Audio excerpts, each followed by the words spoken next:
cleanout cover behind there is access to the main sewer line, so if you have a backup, the plumber can get down in there and try and fish it out. Right here, you have two levers, one for each hot and cold. That's the shut-offs for the water lines for the washing machine. Right now they're pushed backwards, so that's on. If you want to turn them off, you just pull them forward, and then that turns it off. Okay. And obviously that's the drain for the washing machine.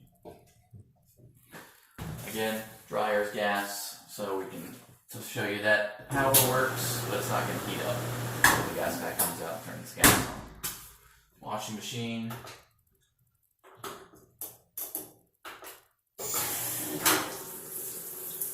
Works. Pause because I did. Won't get any hot water. Cable and internet box.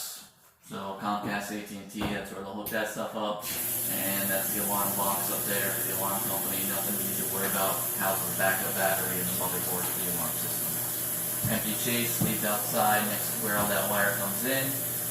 So for any reason, one of their lines is cut or something, they got to pull new wire, you can get wire from outside the